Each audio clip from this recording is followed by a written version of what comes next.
Good afternoon, everybody, and welcome to our second Retrofit Academy Summit of the year. My name's David Pierpoint, and I'm the Chief Executive of the Retrofit Academy. We are now very fortunate to be in the age. If I could just ask everybody to mute their microphones, please, and if my team could auto mute everybody apart from speakers, that would be great. Yeah, we live in an age now of where we do have significant government funding coming into the retrofit sector with programs like the Social Housing Decarbonisation Fund and LADS, the Sustainable Warmth Programme, and the Home Upgrade Grant. We're also seeing greater investment from the likes of social landlords and indeed homeowners. And this is really encouraging and exciting. It's what many of us have been waiting for many years. Soon, we will reach a tipping point where we stop talking about millions of funding coming into the sector. We start talking about billions, all of which equals massive opportunity for this sector. But only if we can marry increased volume with maintaining high quality standards and outcomes. But have we been here before? If we wind the clock back about 10 years, we had the CEF scheme and the CERT scheme, and they were delivering large volumes of insulation and significant amounts of funding. And that, many of you will remember, coincided with an era of high defect rates and ultimately a loss of investor confidence. It led to the Each Home Counts review of the sector, and subsequently the creation of the PAS standards and other consumer protection measures that we live with now. So does all that mean that we're now as an industry ready to deliver retrofit at scale? Should investors be getting that warm, fuzzy feeling, or should they be getting the heebie-jeebies? Well, joining me today are five panel members, and they have a mixture of lessons from the past and also tips for future success.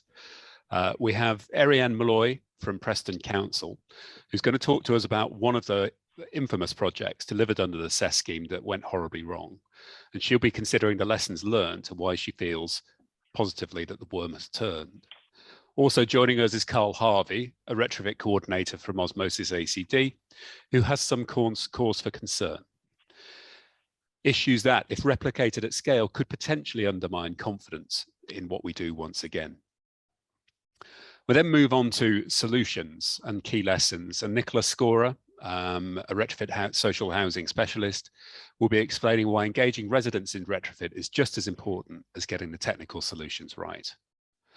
Arnut Andrews, a retrofit coordinator and advisor to social landlords across the country, will be highlighting what essential steps you must put in place to set off on it in the right direction. And finally, Hina Shahzad, a lawyer specializing in construction, will examine how legal contracts should be structured in order to mitigate and manage the risks of retrofit. Before I introduce our first speakers, I'll just go through a few housekeeping notices. Firstly, we have gaps in the program for questions, and we will look at those, but you can put a question at any time in the chat. I see many of you already using the chat to say hello. Please keep doing that and pop questions in there. And Sally Hancock, our head of support, will be monitoring that, and she'll be raising and sort of gathering up some of the key themes and putting those to us in the question sessions. Unfortunately, Eirian has to leave after her presentation today. She has a diary clash, but may be able to answer questions later via email. So we will pick up any questions for Eirian that way. At the end of the presentations, we then have a panel discussion, which will give us around about 30 minutes for you to raise any questions that have not been answered so far. If I could ask you to keep your microphones on mute, unless you're invited to ask your question, or unless you're one of the speakers, or unless I call on you, please don't turn your microphone on and ask a question uninvited. Otherwise, we'll have no choice but to mute you. And just quickly, our team today in attendance includes Sally Hancock, so I've mentioned, our head of support, also Adriana Mika, who's in the background, making sure everything's running smoothly. So I'm sure you'll pass on your thanks to them at the end. Okay, so without further ado, we're going to move on to Eirian Molloy from Preston City Council, who's going to talk to us about the Fishwick scheme that was delivered under CESP. Now, this is a case study that we use in our retrofit coordinator training, and I used at a recent Social Housing Decarbonisation Fund event. There was a lady in the audience from Blackpool Council who was well aware of this scheme and actually took some of the photos that we were using on the slide. So this is something we don't want to lose sight of. but we are going to hear, I think, about all the key lessons learned from that scheme. So, Eirian, over to you.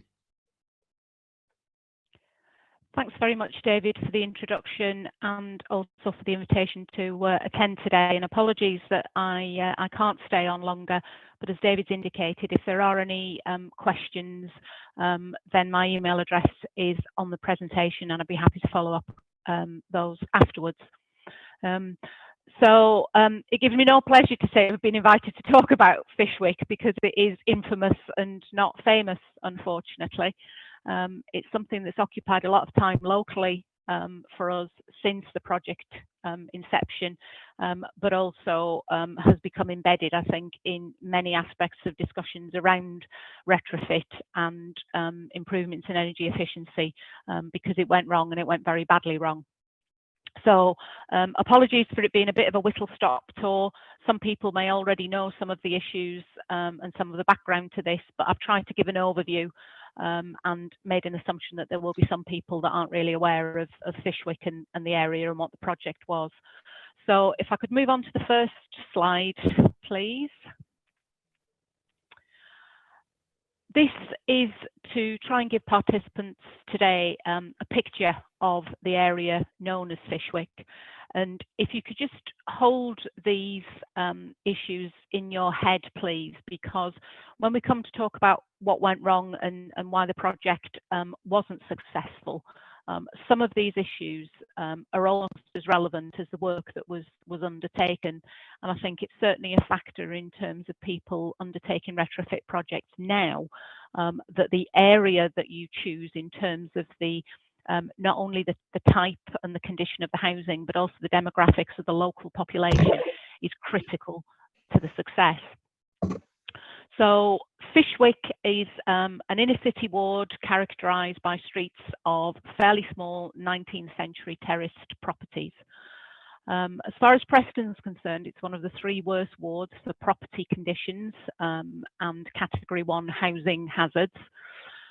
47% of those properties are owner occupied, and that is significant. We don't have a large, in the properties in Fishwick, we don't have a large presence from registered providers. There are some pepper potted in the area and also a small number of privately rented properties. But I say the majority in this area are owner occupied. 12% of those properties are overcrowded, and at the time and currently now, a significant proportion of those households are classed as being in fuel poverty. From a population perspective, almost half of those households are considered to come from Black and minority ethnic backgrounds, which is significantly higher than the population demographic for Preston as a whole, which is around 20%. And also almost 40% of those households consist of older single people. Deprivation is significant and incomes are low. It's again the 3rd worst ward in Preston with regard to that, characterised by households where routine and manual occupations predominate. Generally speaking, over a third of the adults don't have professional qualifications, so education levels are low and attainment is low. Long-term unemployment is quite high, and a consequence of that in Fishwick is that 38% of older people live in poverty and 30% of children in Fishwick live in poverty. So hopefully that's given you a picture of the sort of area that we were dealing with and what Fishwick was like then, and for the most part is still very much the same today. So that's what we started off with. If we could move on, thank you. So what did this particular scheme consist of? Just short of 400 private homes received free external wall insulation work in 2013. And as David's mentioned, that was undertaken via the CESP funding programme that was in place at the time, designed to alleviate fuel poverty and problems with energy efficiency in deprived communities, etc. And the company that delivered that work was an electricity company known as Intergen. And in common with all the other utility companies at the time, they had carbon reduction targets to meet. The council at that time were not involved in delivering that project. We were not part of the contract. We didn't oversee it. It was effectively an area of work, as in a geographic area of work, that was undertaken entirely by the private sector through Intergen, who then were obviously registering their carbon reduction targets. And that is significant because it meant that not only were the council not involved in dealing with the community, in getting to know the community particularly well there, but it also made it very, very difficult subsequently when the contractor went into liquidation shortly after those works were completed. Very soon, and I've put there within a year, but in some cases it was in a matter of months, the council started to receive complaints and inquiries from local residents, mainly about dampness, mould growth and water penetration into their properties, which they felt quite clearly was as a result of the external wall insulation that had been applied not that long before. Because the contractor had gone into liquidation, there was no contractor to pursue. There were no insurance-backed guarantees for any of the work, and the council felt very, very aggrieved on behalf of these residents, but we felt quite powerless, I guess, to try and resolve the issues. There had been some residual monies held by a managing agent. So in the first instance, we asked them to investigate and to look into what the problems were and why these properties were already experiencing such difficult issues so soon after the work had been completed. The managing agent didn't do that, held off for a very long time, and obviously during this period more and more properties were experiencing the same issues, and the properties were just getting worse and worse. Eventually, through the persistence of one particular officer at the council, the concerns were fed back to Ofgem, the energy regulator. And we were advised that the only way to pursue it, because of the structure of the scheme and the fact that there were no insurance-backed guarantees, was that residents needed to make formal complaints to Ofgem, who concluded that they would investigate and they would try and obtain reparation and hold someone responsible. Because that was the situation in 2014, that there didn't seem to be anybody that was responsible for this work. Could we just move on now? Thank you. After an investigation, and I'm conscious that we are talking about periods of years here, I'm trying to condense it quickly for the purposes of today. Ofgem, the energy regulator, concluded that there was an issue with the work that had been undertaken, and they served an enforcement order against Intergen, which required them to carry out remedial works. Unfortunately, and this is critical in relation to the point I made at the beginning about the community, what the issues within that community was. Despite a huge amount of support, encouragement from ourselves in the council, very few of the affected households actually went down the formal complaint process with Ofgem. There was a time limit attached to the submission of those complaints, and as a result, Ofgem's enforcement order was only issued in relation to 62 of the approximately 390 properties that were originally included in the scheme. And as a consequence, the enforcement order only applied to those 62 properties, and it didn't include the wider area. This was a community that really struggled to engage with agencies, with the officialdom and the bureaucracy, I guess, that was involved, as I say, despite the support. And that's what others need to be mindful of in working with the community, that in some communities an awful lot of support and encouragement and advocacy will be required to help vulnerable communities negotiate works like this again. Intergen set aside £1.5 million to do the work on the properties, and this is in around 2015. Shortly afterwards, National Energy Action, who I'm sure are a charity that many people are aware of and have worked with, offered the council an additional 1.1 million, providing a fund of 2.6 million to undertake this work. The feeling being that the council needed to take on board the remediation of all the problems and to become responsible, not just for undertaking that work, but obviously for any ongoing liabilities. At the time, however, the council considered this just wasn't enough to fund all the remaining properties, and a decision was taken that in the absence of sufficient resource, expertise and capacity to deliver a project of this size at scale and at pace, that it was too big a risk for the council to expose itself to future liabilities and reputational damage. And quite frankly, we simply did not have the money, because we felt that 2.6 million would only scratch the surface with regards to what was needed in Fishwick.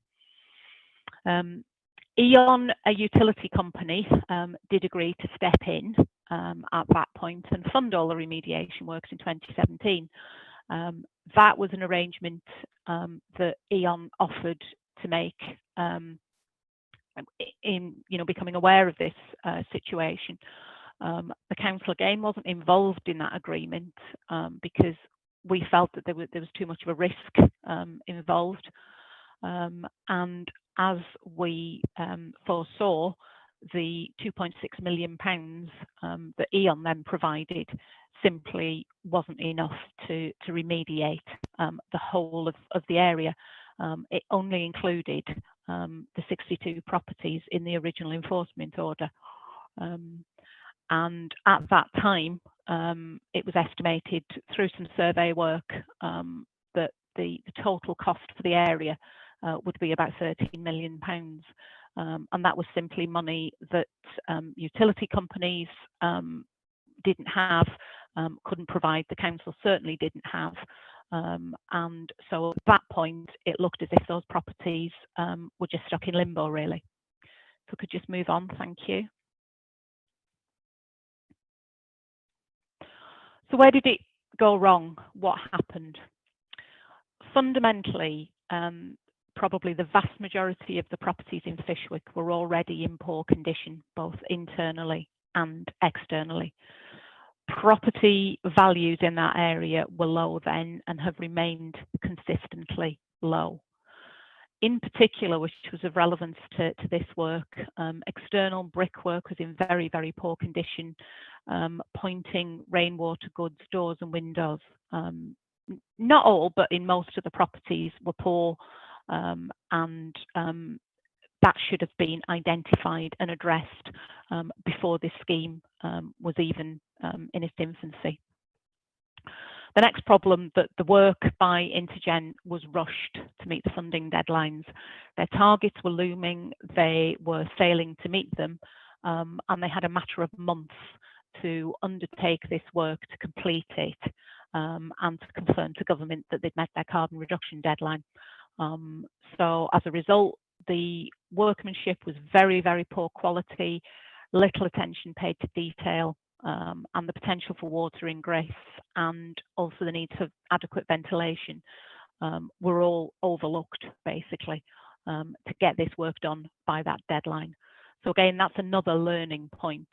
The amount of time taken to undertake a project of this size can't be underestimated.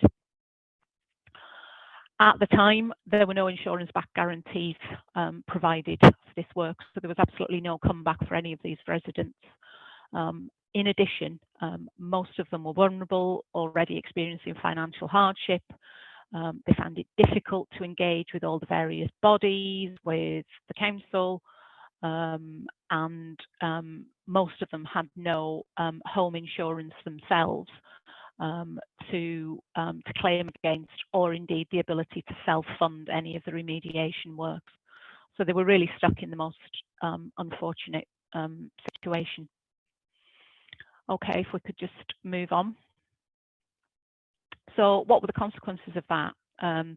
Well, for the most part, it was significant and severe water damage and water ingress, causing huge problems around dampness, mold growth, damage to internal plasterwork, decoration, furniture, fixtures and fittings.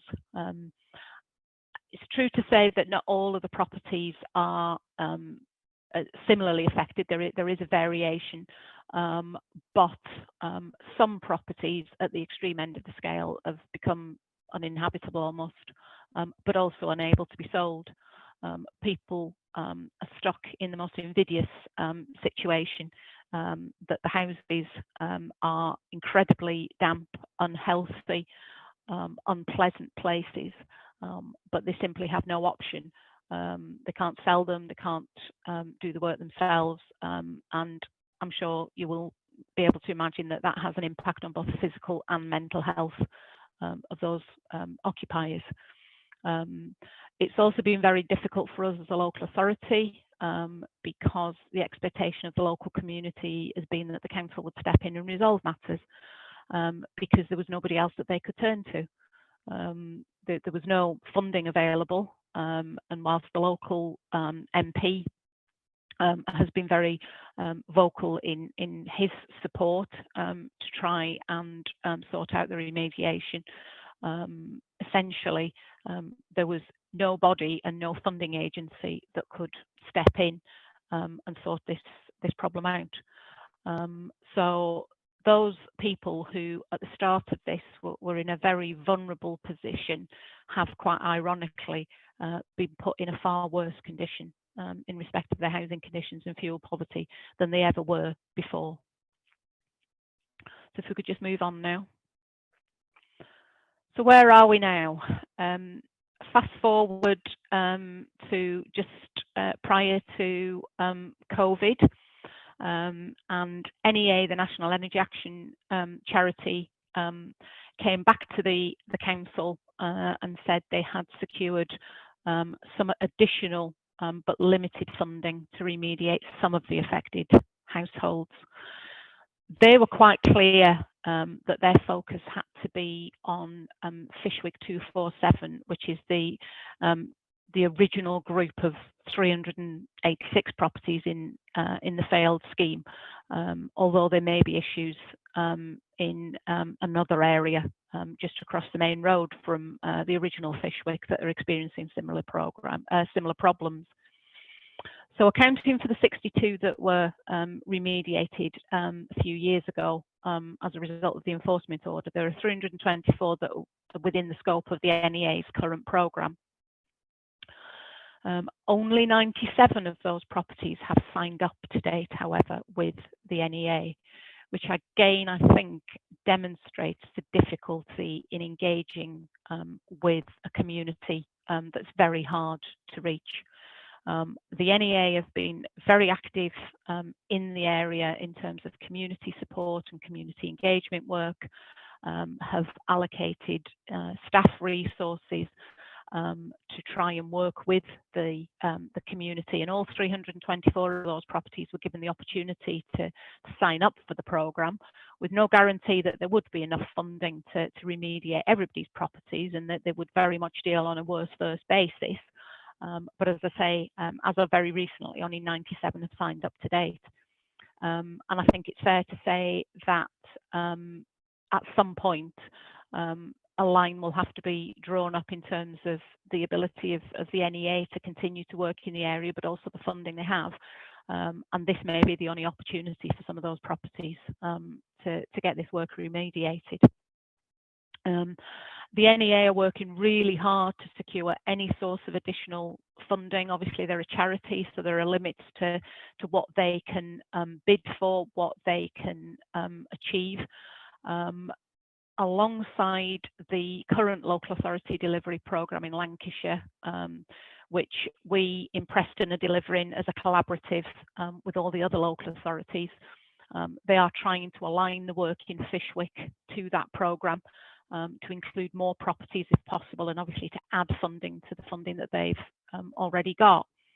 And I suppose after quite a depressing presentation, the good news, I guess, is that after significant delays due to COVID, we're probably all aware of the huge price increases in terms of construction more generally, and some contractual issues. The NEA have finally managed to appoint a main contractor earlier this month, who will now start the remediation programme in Fishwick, but being very clear with the community in that area that not everybody might get their properties remediated. It's just a case of working through them, dealing with the worst first. And they are trying to do it, excuse me, in a managed way in phases of 20 properties, so that the contractor is not overfaced, and that they can monitor work as it goes along, that it can be properly managed, properly overseen, that the quality of the work is high, and that the properties are most certainly left in a better position than they were before, but certainly are now. And work on site actually starts next week. So I think that's the end of the presentation. Hopefully, I've stuck fairly closely. You've done very well. To time. Thank you so much. Yeah, and hopefully that's covered most of the points. But as I say, if there are things that people need to answer, just get in touch, and I'll do my best to get back in touch with people. Thank you, Eirian. We will hoover up any questions posed to you and let you have them too if people don't come to you directly. But thanks so much for doing that. It's so encouraging, I have to say, that despite this, you and hopefully the good folk of Preston aren't giving up on retrofit, because I could well understand, given this experience, that you might. So, and also important to say that there was a very lengthy LinkedIn conversation when I sort of reminded the world of my LinkedIn contacts about Fishwick and said we mustn't forget it, and a lot of people offering support. So if that were of how I've offered that to NEA, and I'm sure you know, many on this call would like to, because we mustn't forget that you know, this was a result of hopefully how our industry used to be. So thank you very much. I know you have to drop off now, and we'll move on. So thank you very much, Eirian, and see you soon. Thank you very much, and hope the rest of the afternoon is productive. Thank very much, everybody. Cheerio. Bye-bye. Okay, so thank you. So we move on now to Carl Harvey, who spends much of his time with his head stuck up lofts and carrying out retrofit assessments and retrofit coordination in the field. And Carl has has uncovered a few things which gives him grounds for concern that perhaps this isn't necessarily something we could just consign to history, and perhaps there are more problems ahead. So Carl, over to you. Firstly, I'd like to thank Eirian for doing that. I mean, if anybody has any doubts at all why we're doing PAS 2035, that story is the reason why. And whilst it's the most publicly known, there are other cases, not quite as bad perhaps, but that's the reason we're doing it. And it's taken 10 years to get to any point close to a resolution for that. And just doing a quick calculation there, the cost of those remedial works are 5 times the cost of the original installation. So if you're working on a project at the moment, perhaps bear in mind that if things were to go wrong, that's the sort of ballpark figures that it might cost to put things right. Hopefully it won't, because PAS 2035, if everything's working properly, should ensure that doesn't happen. But perhaps it is still slightly, perhaps we're still learning how to do retrofit the right way. And I've got some examples of some real life projects. There's nothing anecdotal here. These are all real life projects. Things that are still happening, that some of them are, they're teething problems, easily resolved. Some of them are slightly more serious, but it's just trying to raise an awareness that we're still 10 years on from what we've just heard, and we are still learning how to do retrofit right. So if we just move on to the next slide, we'll have a look at some of these examples. So the first one, it's all about loft insulation. It's a LAD 1B funded project, and it's a Risk Path B project. It was predominantly selected to be air source heat pump installations, of which there was 28 properties that were identified. Although as they were doing the retrofit assessments, they found some low-hanging fruit, some low energy lighting to be put into the project. There was 4 properties were identified as needing a loft insulation top-up, of which we can see a photograph of one of them here. And the project was being done through a principal contractor that was MCS certified. Then they were subcontracting the fabric works. The company that they choose to do the fabric works was going to do all of the retrofit design, ventilation assessments for the properties, and this was all being planned. But we got to a weekly project meeting to be told that they'd done all the installations. And so we started asking questions. Where is the design that you'd said you were going to do? Where's the ventilation surveys that they were going to be doing? And what measures have you actually done with that? And none of it had been done. And their answer was that unless they did the retrofit assessments, they weren't going to do the design.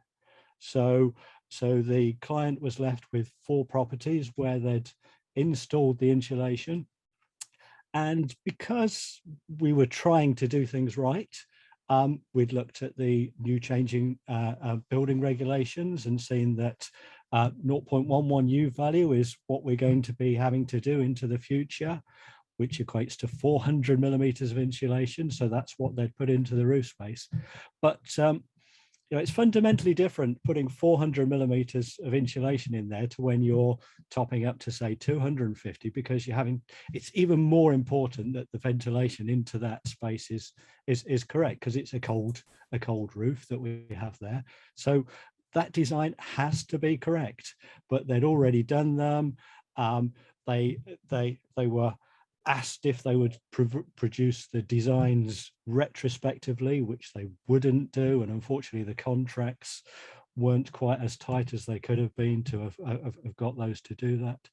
So as a resolution, they were actually withdrawn from the LAD funding, and the client has actually instructed a surveyor to inspect those 4 properties just to make sure that has been done correctly. So quite a simple one. Moving on to the next one, flat roof insulation. This one was a LAD 2 project, Risk Path B, 25 properties. And the installer was going to be the retrofit designer on this particular project. If we could just have a look at the next slide, we'll see that they produced what I would describe as, for their design, as a nice glossy brochure. 67 pages long the brochure was, and it had got pictures such as the one we can see here. If we could have another look at the next slide, we'll see that they'd produced dozens of generic drawings, but there's nothing specific to the property. There's no calculations of U values. There's no insulation thicknesses. There was no property specific design that had been done. So in discussions with this particular client, once we'd produced the intended outcomes and we'd done the medium-term plan, the client actually decided that they would employ an independent retrofit designer for this particular project, and they've actually withdrawn it from LAD 2 funding, and they've decided that they're going to include it in their SHDF funding program, and they're going to take a complete fabric first approach. So whilst they're undertaking the flat roof insulation program that they needed to undertake because the roofs were failing, they're now going to be extending the roofs, and they're going to be doing EWI and other measures all at the same time. So that fortunately that's found a resolution as well. Next scheme, a PV scheme, and we're seeing lots of these schemes coming through the LADS programs. Again, it was LAD 1B, risk path B and 55 properties. I'm not sure whether that quite adds up to to being a risk path B, but when we were introduced to the project, they'd actually already installed all of the PV systems. Okay, so that leaves us some questions to be asked. We started looking at the way that the contracts had been set up, and the principal contractor for this particular one was on a framework agreement with the local authority, and they were subcontracting the MCS works to an MCS certified installer. When we started looking at those, we found that that subcontractor, whilst they were MCS approved, they hadn't actually done the latter bits, the MCS 023 bits that mean that their certificate is equivalent to a PAS 2030 installation. And PAS 2035 states that MCS has an equivalence to PAS 2030. But there is a fundamental difference between the way a PAS 2030 project and subcontract would work to how it works under MCS. Under MCS, the installation has to be registered by the principal contractor. They can still subcontract the works, and that would still need to be done by an MCS certified installer, but it's the principal contractor that has to lodge all of the installations to MCS. Now, we found on this particular project that not only had the subcontractor not been qualified to the MCS 023 standard, but we also find that the principal contractor wasn't currently MCS certified. So as a resolution for this particular project, both the principal contractor and the subcontractor both renewed their certification with MCS to allow that process then to carry on through. Having a look at the next one, an EWI example, and this is showing one of the properties pre to any works. Again, this was a LAD 1B project. This was identified as risk path C from the start, and air pressure tests were undertaken on all of the properties. And I was involved as the retrofit coordinator at early stages of this project. But we got to the stage where we'd completed all of the improvement option evaluations, we completed the medium-term plans, and we were looking how we solved the design and the installation for these. The principal contractor commissioned a retrofit designer, and the retrofit designer started to do all the works that they need to do, the property specific design for them. But what we found was one of our retrofit assessors actually visited the site as he happened to be in the area one day, and found that they'd actually done all of the installations prior to the designs having been done for the properties, and even without the local authority's knowledge. So it was then a case of what can we do here to try and resolve the situation? But unfortunately, the EWI hadn't really been installed to what we would say is current best practice. The photograph that we can see there above the door, there's a little, I'll call it a ledge for want of a better word, a shelter, which is concrete. They're cast on site there. There's lots of reinforced metal within them. And best practice is from the INCA guidelines is actually to remove those and replace them normally with a PVC style of porch. They'd been left in place. And you can appreciate that that they're quite a spot for cold bridging into that property, and the installer wasn't prepared to actually do any remedial works to try and rectify that. So on that particular project, resolution's still trying to be resolved, but 68 properties where it's been installed prior to design being approved. And the last example that I'm going to give, this only happened this week. I've called it lost control. You'll understand why perhaps in a second.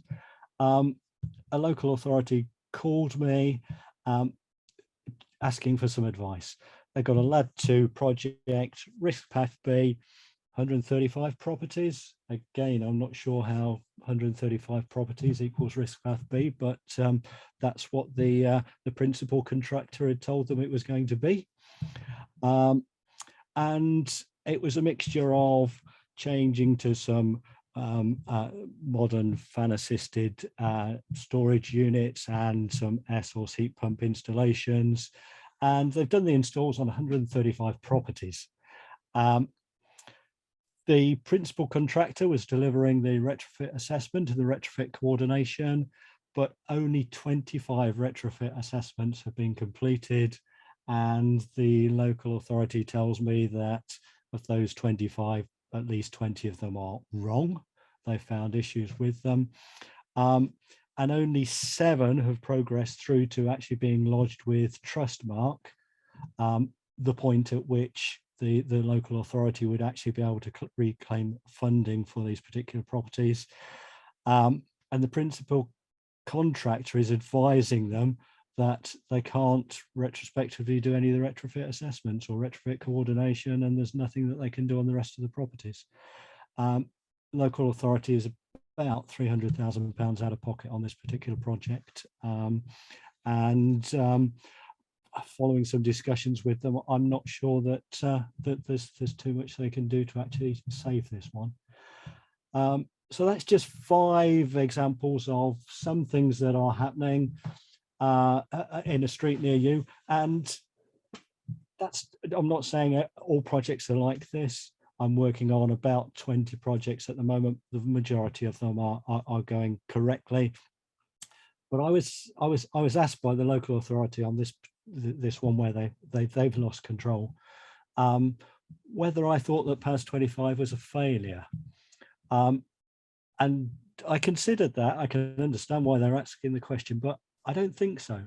I think we are still learning how to do retrofit properly.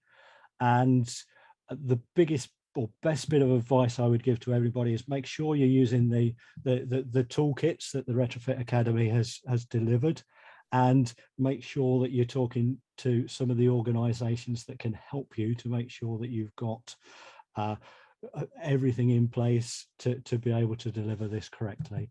And I'm hopeful that we won't be having another conversation about failures in another 10 years' time.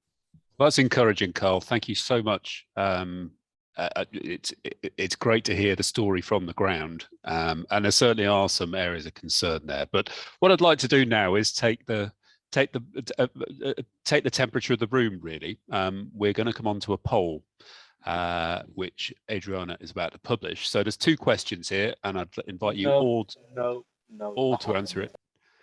So the first question is, do you think we are better prepared for large-scale retrofit now than we were 10 years ago? So sort of when that Fishwick scheme was delivered, give or take. That's question 1. So choose your answer there. And then question 2, are homeowners and funders able to invest in retrofit with confidence under our new the Trustmark regime that underpins quality in retrofit in the UK now? So there's a range of answers there. I hope one of them best maps onto your view. Give that a few seconds, and we'll take a look at the results. And there have been some questions coming through the chat, so we'll keep an eye on those. Sally, is there any themes that we want to pick up on whilst we're just waiting for the poll results?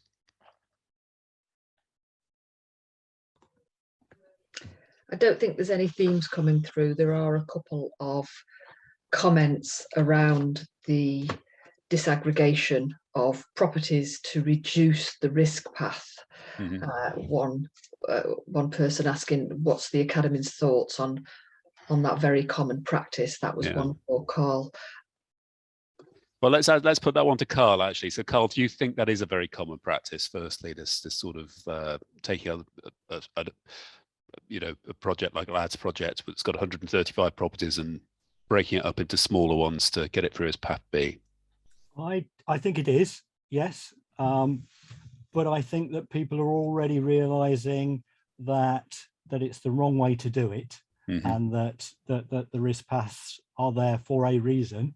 But I think it's a learning exercise, and I think that once it's happened once a principal contractor has been saying that we're going to process these 135 as risk path B, once the client is starting to see that those things are happening, they are then putting in place the procedures to make sure they don't happen next time. So I see it as a learning curve, and I'm just hoping that not too much damage is done in that learning.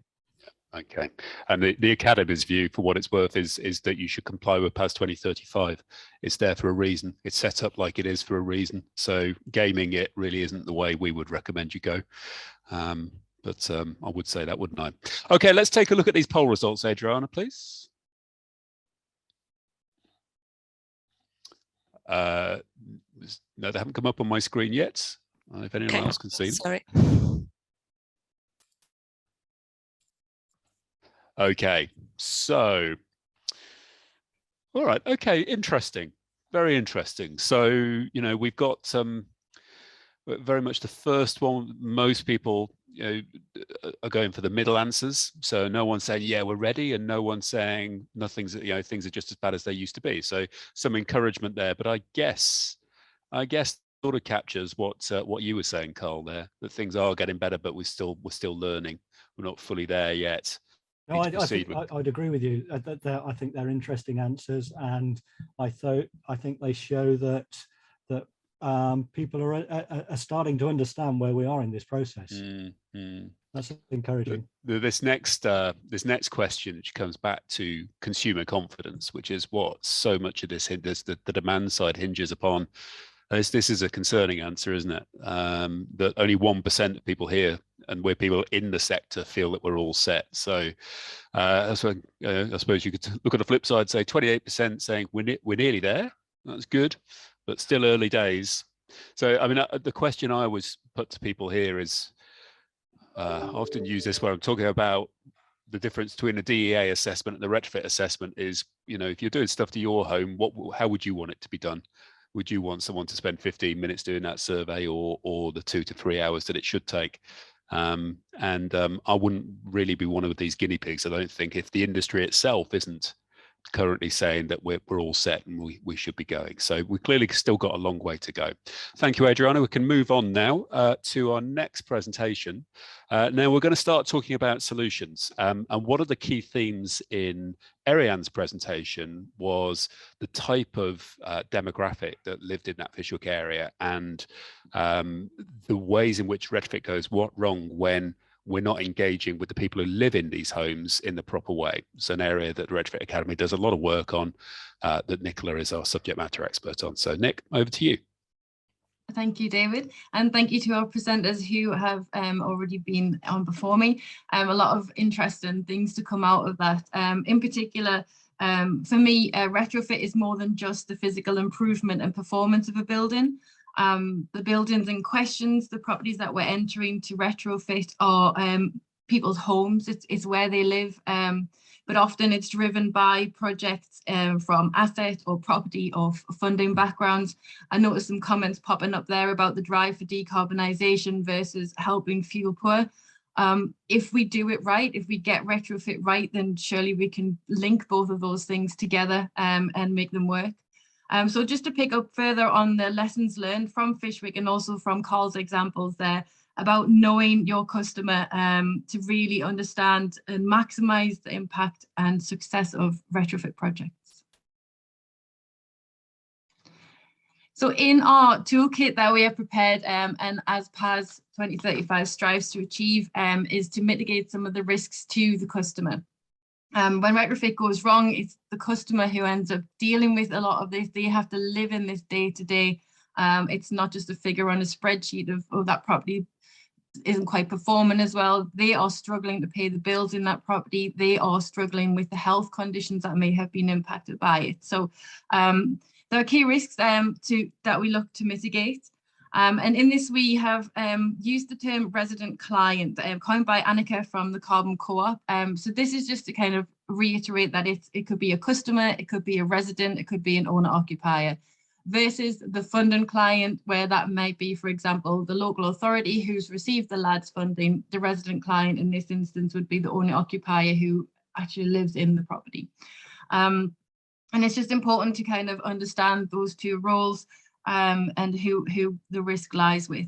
So also the risk in the different contractor models, so the impact of whether it's delivered in-house, whether it's externally, whether it's a company who's in existence and not sure about their potential to go into liquidation. The lack of understanding of the process, so not bringing the customer on board early enough in the journey. It impacts on their capacity and consistency in terms of messaging.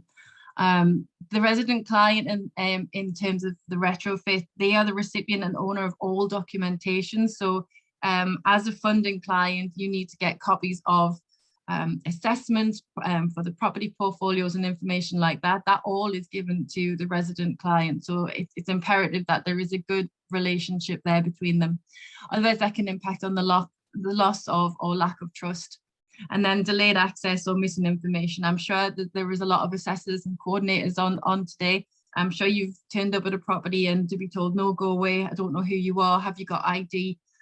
So thinking about things going back, mitigating that risk of delayed access, which then in turn means the data might not be as good, but then you're struggling to meet those funding deadlines. So you just got to go with what you have.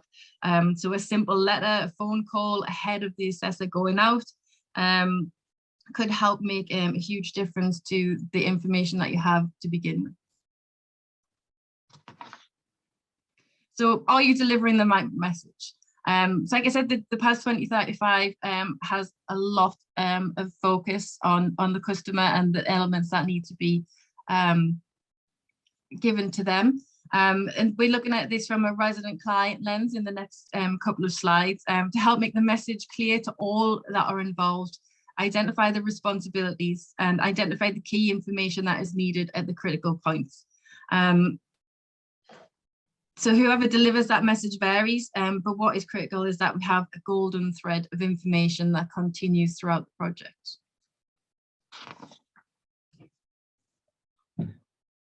So I've identified from the customer lens the key restrictions. So by that we mean the things that you should not say to a customer. So even if you're in there doing an assessment, you've kind of gotten a good idea and understanding how the property is comprised. You know about the fabric conditions, you know about the heating systems that are in there. It's at this point when the assessment is being undertaken, not alluding to any potential measures that might be installed. So managing that customer expectation. Key resident and client questions, so questions you might expect to be asked from the customers, from the resident clients when you're in the property, and I'm sure there's a lot of different things that might come up. And then also questions that may need to be asked of the occupier as well. So using the assessor example again, you might need to ask for access to the loft, and then therefore that might bring up a whole host of questions from the resident client. So being prepared and preempting this by simply sending out a letter beforehand saying, coming to the property, we need access to the loft, we're going to be in your house for 90 minutes, rather than just knocking on the door and saying, do you have 90 minutes spare for us to do this assessment? As I'm sure people have commitments, people have conditions and needs extra support. They may prefer a family member to be there. So having all of these things in place beforehand can really help to get this project off to a good start and build that trust.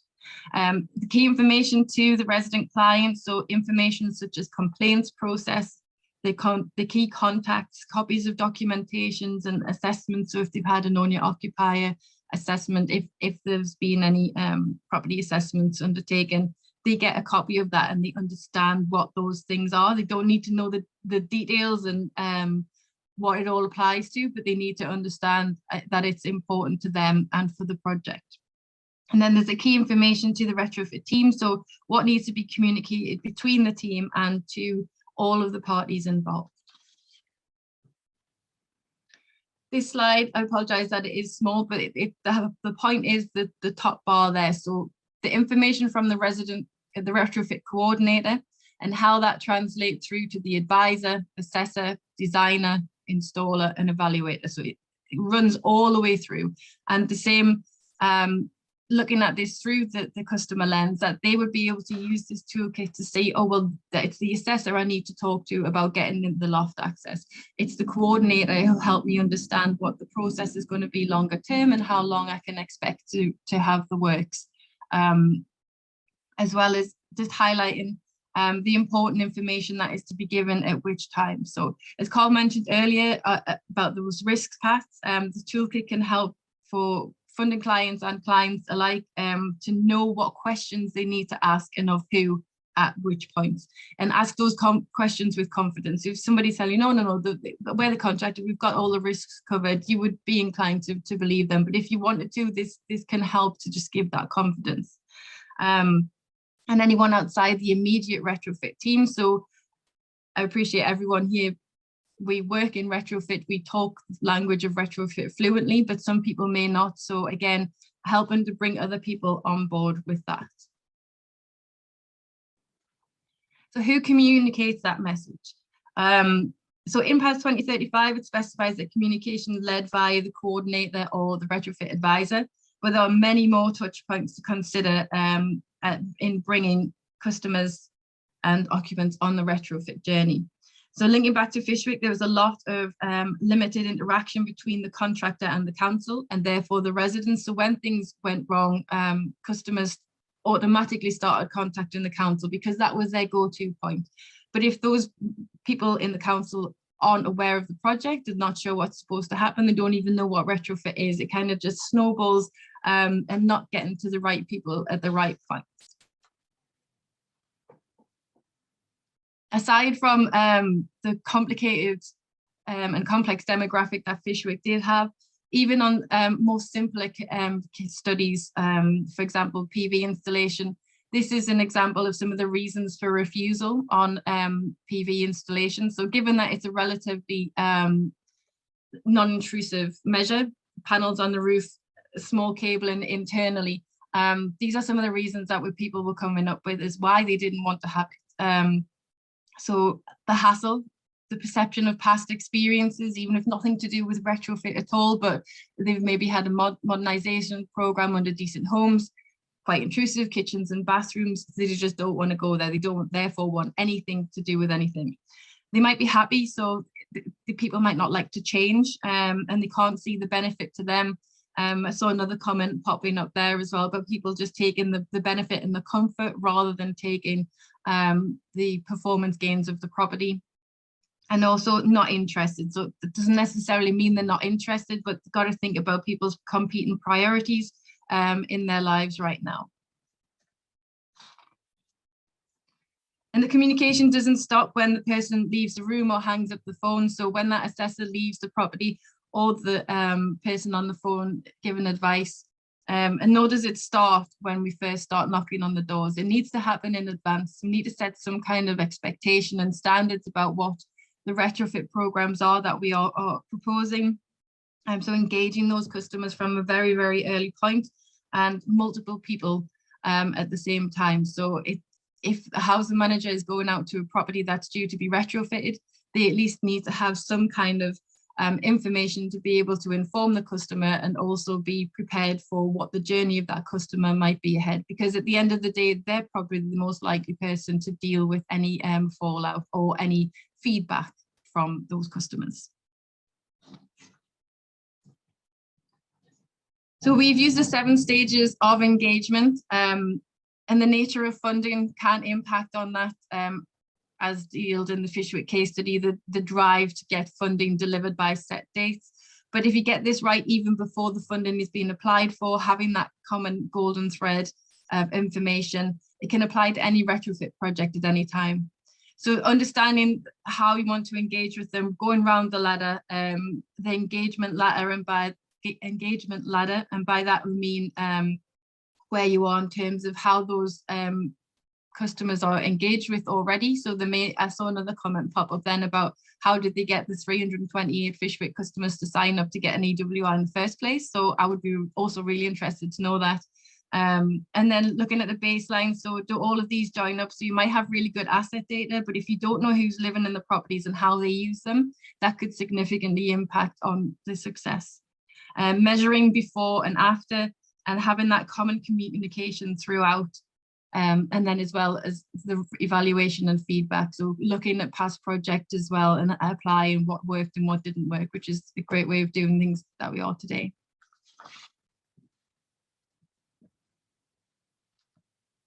So linking back to the so what of it all, I'm sure you're all aware of stories like this in the news. So mum of 2 living in insect-infested damp homes, mouldy flats, mum of 9, and behind that story, they're living in a 4-bed house. So you could have a 4-bed house next to each other. One's got 9 people in and one might be 2 people because all of the family has left the home. So taking into the impact of retrofit can be huge on mental health, on people's well-being, and also attainment as well, and children not being able to go to school or being able to access different things as well. So we can use this retrofit to overcome all of these things if we can join up the connections. And also fundamentally behavior change. So where we're proposing to do new technologies, the electrification of the heat networks is going to be a huge one coming forward in the next few years. But if SAP is telling you that your solar PV will, for example, save 50% on the bills, but then the customer is telling you that their bills have actually gone up, making sure we look into that and seeing why. So it could be that the customers switched over to all electrical goods because they think they're going to get all of their energy from that solar PV system, and putting it all on at the same time instead of staggering the use. So just little pieces of information like that can be started delivered now nationally, to get people to understand that new measures are coming and we need to make a change.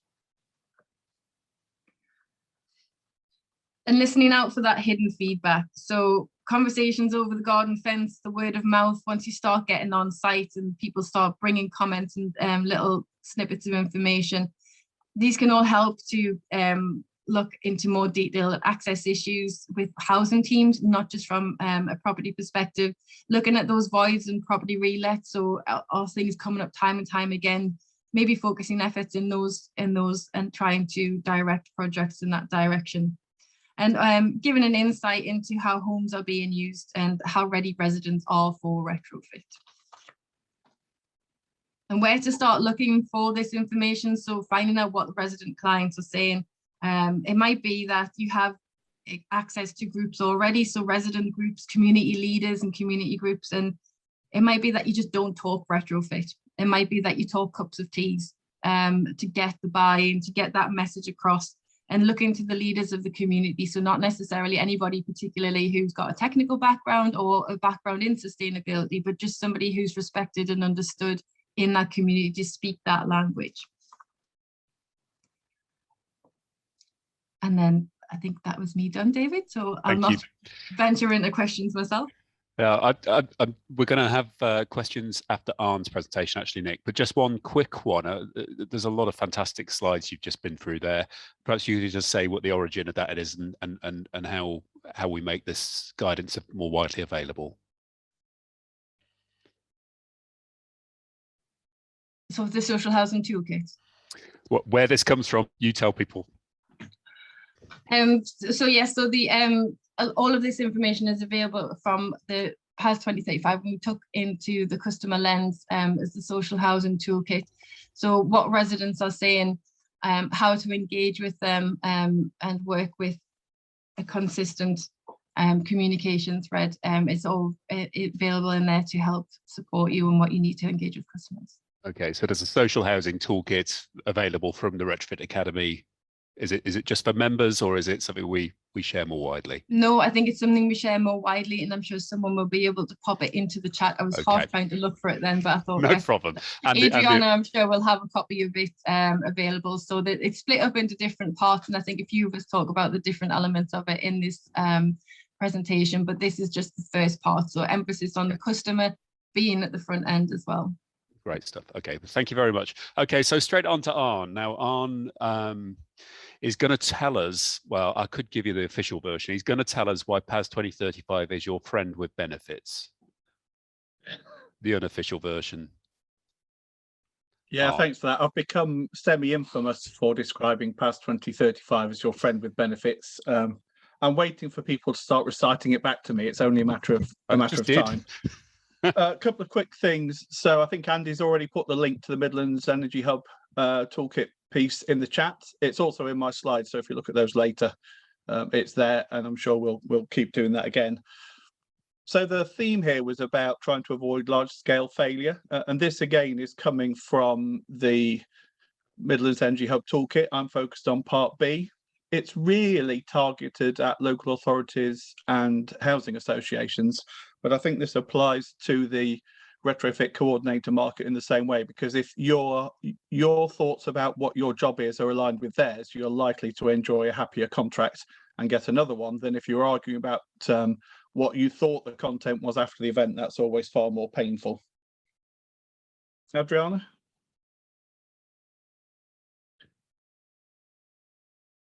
So PAS in one slide. You could argue it's impossible to do PAS in one slide, but this will be a bit of a theme here about if there's one thing you need to know. So if there's one thing you need to know, it's that PAS carves up the retrofit process into 6 stages, and there are arguably 6 roles. So through those 6 stages and 6 roles, you've got a matrix of responsibility for who does what, when, where, and how. So I can talk for hours about how it's slightly more complicated than that, but really that's the important bit. So if you are a social housing provider, local authority looking to deliver a project, as long as you've got in mind that it's this sort of simple matrix of 6 roles and 6 stages, that's your first level understanding of PAS that you need. So your next question really is just about how you access that matrix to get PAS to work for you. That's the key. So the whole point of the toolkit was to try and pick out ways for you to start to do that. So hence the management considerations. So part B of the Midlands Energy Hub, now MUNS toolkit, was this set of management considerations. It's in 3 parts. A touch point list, which we'll look at in a second, a narrative which sits behind that and sort of is essentially a how-to guide. So there's literally a 1-page list that says do these things, and then behind it is an explanation of how to do those things. And then at the back end, there's a basic timeline. It's harder to do the timeline because it's harder to make it make sense for everybody, but it should give you a clue. The first 2 are probably the primary parts. So why have we made these touch points? If you keep going, Adriana, let's get all the pictures. So the picture on the left is PAS 2035. It's 194 pages in its new guise. It's more painful than that because PAS often says, do an assessment to this standard. Make sure your design is okay in terms of cold bridging to that standard. So not only have you got to read 194 pages, you've got to read 20 other documents to really understand PAS. And because of the different risk paths, it makes it a bit hard work. You have to sort of jump backwards and forwards to understand what to do when. So for that reason, the Retrofit Academy created the next 2 pages there, which are the front cover of the PAS compliance process map. That's available to everybody as a written document, and it's available to members as a sort of Excel software document. And that has 217 line items in it, which are simplistically your checklist for everything you need to do in PAS. It's slightly simplistic, but pretty much a checklist. So if you're a retrofit coordinator, that document gives you a checklist to run through, and if you can tick all those boxes, you've done PAS.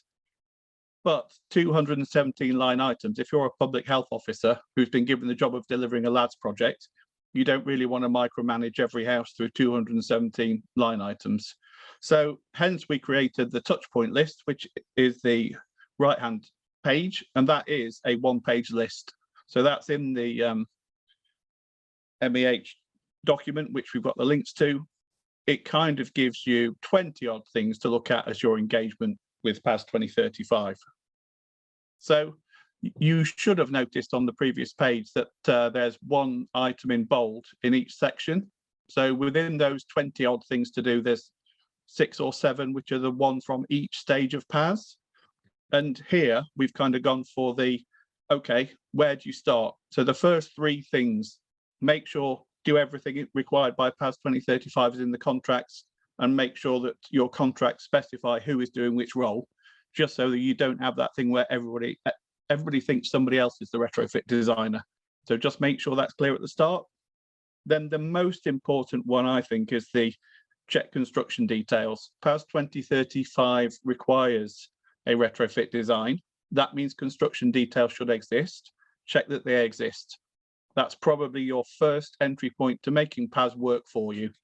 And the second one is then to make sure those details are built on site, and preferably do these before they're built or retrofitted rather than after. I mean, you can use this methodology backwards, but it's far better to get them done forwards than the other way around. Let's just do contract structure. The typical or primary most common contract structure for LADs and for SHDF Wave 1 is the turnkey provider. The challenge with the turnkey provider solution is that your retrofit coordinator and your retrofit evaluator are sitting within your contractor. I would argue that's a bit poacher gamekeeper, and PAS would agree because it does point out that this is a potential conflict of interest. Adriana?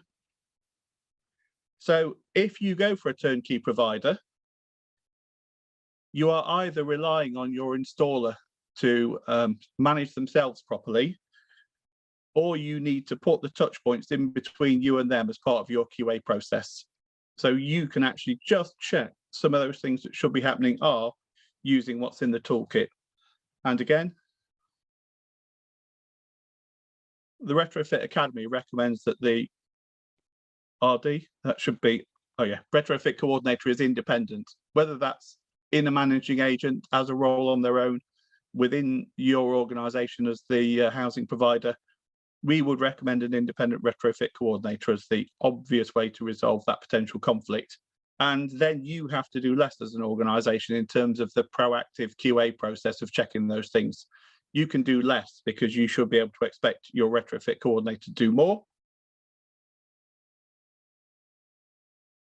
There's then a deeper level of understanding. So straight on, Adriana. There's a large variation in terms of what people are paying for retrofit coordinators. I was in a session yesterday where we did this as a quiz. Some people are paying 85 quid and some people are paying more like 1100. Again, Adriana. And the reason why you get this massive variation is because there is significant difference of interpretation about exactly what the words in PAS mean. And some of those won't get resolved until either one of the rewritings of PAS or somebody ends up in court. I would suggest you don't want to be the person in court being the one where the definition is resolved and then you are found to be responsible for something that you really thought you weren't. And again, so these are the two things I was referring to, that checking the design details in the drawings and checking them on site. These are areas in PAS where there is scope for interpretation. So these are the two really important areas to have a conversation with your retrofit coordinator before your job starts, so you understand to what level they will go and look at those construction details and to what level they will visit site and look at whether or not they've been built. These are things that you need to put into the contracts. You can't rely on PAS to clarify what they are at this point. And the toolkit will give you pointers for how to actually put those into practice. So go and look at the toolkit and that will give you how to do that. Okay, nice and short and punchy. Well done, Arne. Fantastic. And you didn't talk about friends with benefits, but never mind. We'll do that another time.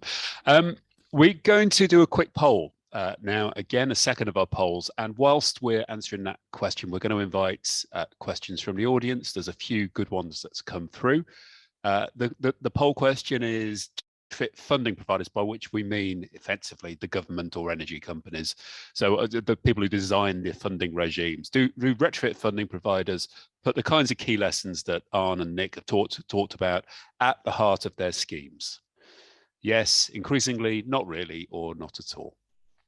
And we'll let that play out in the background, and we'll just take a few minutes for questions now. So Sal, anything to flag up from the chat? I think one really interesting question from my point of view is one asked by Ellie just now. Has anybody got a feel for whether housing providers are going for in-house training or contracting out? And that connects to a couple of other comments around the RC position being pushed away from the funding client from another contributor. And that connects to another comment about, if failure looks like the early part of the session, what does good look like? How can we get KPIs that represent success for clients, contractors and residents? So 3 different streams there, but quite interesting. Okay, Arne, could you reflect on those, please? Shall we do what are people doing? So I think that a lot of people, and I think there was a poll on SHDF Wave 1 at the event we're at, David, where most of the people in Wave 1 are currently using a turnkey provider. So I would say that I think the turnkey provider is most common through the funding at the moment. That said, there's an increasing move, because we see them coming to us and asking us about it, for people to move towards having more of those skills in-house. I think there'll be a process whereby, to get programs underway quickly, they'll go turnkey and get started. They will then either have independent coordinators more commonly, sort of in the next round of funding or the next program. And even if they have external sort of separate retrofit coordinators, i.e. independent but not in the installer, quite a lot of organisations will still have the skills in-house so that they understand how to manage the contract. So it's a lot of people are in a place they are not comfortable. So I think that where we are isn't where most clients actually want to be. Okay. I'm just going to put a slightly different spin on that and address it to Carl, if I may. So there's a comment in here from Stephen Britton, who says too many coordinators are just sitting in an office undertaking a tick box exercise. What are your thoughts on that? Clearly you're not one of them, but do you think that is happening a lot? I think it is, but as I would said earlier, I think we're learning. We're learning how to do things properly.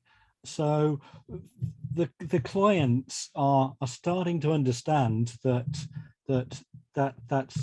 looking at the old ways of doing things, just ticking the boxes. They're starting to now understand that we have to consider what is right for their properties, and the way in which they're funding it may be different depending on what their objectives are, and they might be trying to do things that are lots better than what is being asked for. So they're starting to realize that they don't want to be associated with a retrofit coordinator that's not going to visit that site. They don't want to be associated with a retrofit coordinator that doesn't understand what they want to do with their stock. We're finding more and more that once they're starting to see what a retrofit coordinator can do, how easy it is for them to use the information that's coming from the retrofit assessments to look at their stock, to be able to provide good advice as to what they should be doing both now and longer term, we're finding that that's what they want to be associated with. And just touching on what Arne was saying about the sort of the cycles that people are going through as to whether they want to outsource the retrofit assessment, the retrofit coordination, I completely agree with what Arne's saying. And whilst they may ultimately want to use an independent coordinator, they still are wanting to, more and more from what we're saying, they want to be able to understand what's happening. They want to understand what PAS 2035 is and how it should be done correctly to make sure it is being done correctly. Sorry, Carl, when you talk about they, you sorry, I'm talking about the client. Social landlords. Social landlords. Okay, yes. okay. Well, yes. That's encouraging, and Sally and her team do an awful lot of work to support social landlords through our Fit for Retrofit program, which is designed to help raise understanding of retrofit in that space. So thank you very much. Let's take a look at the results of our poll, Adriana, please, if we may. So again, we've got that. We always seem to get a lot of answers in the middle, though. So do retrofit funding providers put these key lessons at the heart of their schemes? Not many saying unequivocally yes, not many saying unequivocally no, lots of people saying increasingly or not really. I was impressed, I have to say, at the recent SHDF event that I spoke at, that there was a huge amount of focus in that program on resident engagement. That was encouraging, but definitely a work I clearly, schemes that are rushed, like certainly the early stages of LADs were rushed by the funding deadlines. I suspect they weren't at all, but hopefully some lessons learned there too. Any observation, panel, on that before we move on? Only that I think that's right. We're in that early stages of turning the super tanker. Yeah, okay, I agree. So Alan, could I ask you, you're going to talk to us about how the technical specifications that we've developed and are being developed more widely, how they can be used again to help manage the technical risks of retrofit. Yes, that's right. Good afternoon, everyone. At Retrofit Academy, we've, as part of the support materials that Nicola and I have been talking to you about, we've produced a bank of technical specifications that are designed to support you with managing projects effectively. So if Adriana can move the slide on one, there's a list of what they cover. I think it's 13 altogether, and they're examples. So they don't necessarily cover all situations or the whole range of insulation measures at this point, but they're covering the most common retrofit measures in terms of insulation on the left-hand side and ventilation systems on the right-hand side. So hopefully they will cover the priority areas, at least for now, and we can consider adding to them in due course if that's going to be useful. So to outline the purpose of these specifications, as I say, we're looking to support our members with useful documentation and information. And so this is going to be particularly useful to those of you involved in procurement or operational management of retrofit projects, and so that you can make sure that all the requirements are expressly laid out in specifications so that everyone understands what they're doing and who's doing various things as well. So the standards that need to be complied with at the end, and it's designed to cover the whole process, starting from pre-installation all the way through to final delivery of compliance, confirmation, guarantees, building regs compliance, and so on. So there's also notes on when particular measures might not be appropriate, and here we've got the first example, wall insulation. So I'm just going to talk a little bit more in detail about one insulation example and one ventilation example. This one is on the screen now in internal solid wall insulation. So just picking out some of the key points. Each document is 6 or 7 pages long, so there's a lot more detail than this implies, but this is some of the key points that I've lifted out. So there's the requirement for the pre-installation assessment to be carried out by an assessor that's trained and approved by the contractor or by the installer. So it's a suitably qualified person that's going to ensure quality. The design has to be prepared and submitted to the retrofit coordinator for approval. Make sure that's appropriate before things start. That harks back to one of the things Carl was saying earlier about work proceeding without designs being finalised and approved. And that's got all the details regarding how insulation will be continuous and airtight, how it will join up with adjacent elements, and so on. There's also details of the scope of work to be carried out. So there's things like target U values, insulation thicknesses, Again, requirements of evidence, copy of the U-value calculation supplied to the retrofit coordinator. In the case of EWI in particular, using vapor permeable or moisture open materials, and again, requirements on the installer, the approval, and providing the relevant guarantees and so on. So there's a check really on all the information that you need to consider including in the spec. And won't necessarily, they're not designed to be directly copied and pasted and used. They will need to be tweaked to match the circumstances of the projects you're working on, and pick up on the retrofit assessment that's been carried out. But they should be a very good start. Going on to the next one, got some general points on the ventilation system specifications. So these have quite a lot of information in common in each one. In particular, there's a clear statement of the purpose of the ventilation system, which is to provide and maintain good internal air quality, and also to lower relative humidities to reduce the risks of condensation and mold. So two key purposes. And then the specifications also describe, according to the ventilation type, the details required, covering aspects such as the capacity of the system, the noise reduction requirements, installing in a way that will enable access for maintenance, installation and commissioning, etc. And I've put in one example on the next slide of the 4 ventilation systems, which is internal extract ventilation. That's incorrect. It should be intermittent extract ventilation, as in the second row. Apologies for that. So this is standard extract fans, essentially, fans that operate intermittently when switched on by the occupant, or possibly with automatic control related to something like a humidistat, and it details when this is an appropriate option, in particular in relation to the air permeability of the dwelling being greater than 5, and that it's not appropriate if otherwise. And there's specific requirements detailed regarding background ventilation and undercuts underneath internal doors, and the controls and isolating mechanisms. So again, it's covering all the bases really in terms of what you need to make sure you've covered in the specification, even if you maybe need to adapt it in some cases for the particular circumstances you're working with.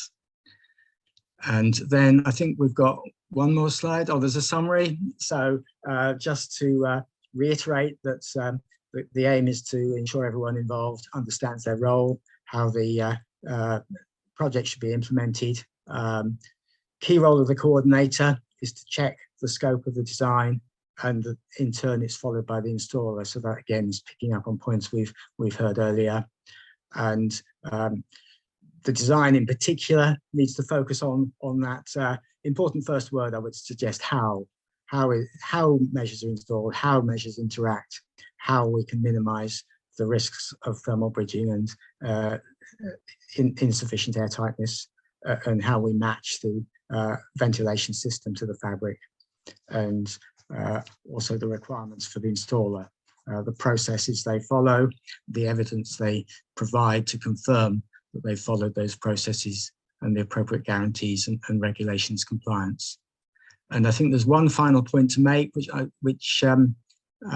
is that as well as the specifications I've just described, we have got one job description as a standard along similar lines to show you what you will need to consider to include in your project documentation. That's a job description for a retrofit coordinator, and we're working on similar job descriptions for the other retrofit roles, the retrofit advisor, assessor, etc.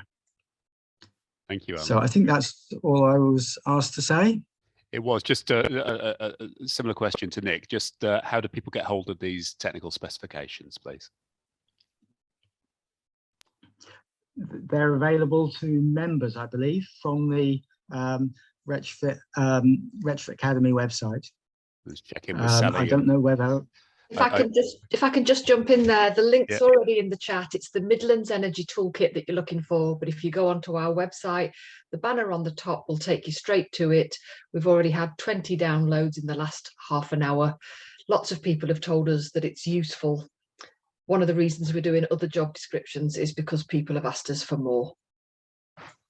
Okay, fantastic. Okay, so they are freely available. It's not only available to members, it's free. They are freely That's available. great. Yeah. Okay, so I believe Hina is now back with us. And I think best thing to do, Hina, is if the sound's okay, we'll just start from the beginning of your presentation again. Yes.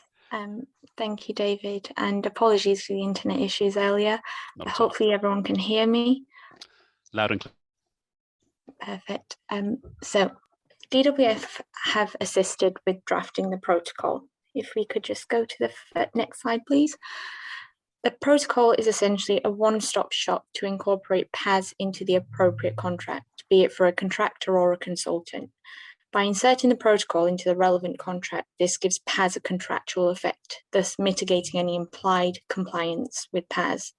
If the protocol and subsequently PAS is not adhered to, this would be considered a breach of contract. The protocol is a guideline for both the employer and the contractor and consultant, as this makes life easier for both parties. The employer gives PAS contractual effect via the protocol, and it allows the contractor or consultant to pick up the protocol and know exactly what they need to do, as the requirements of PAS can be found in one location of the contract. Next slide, please.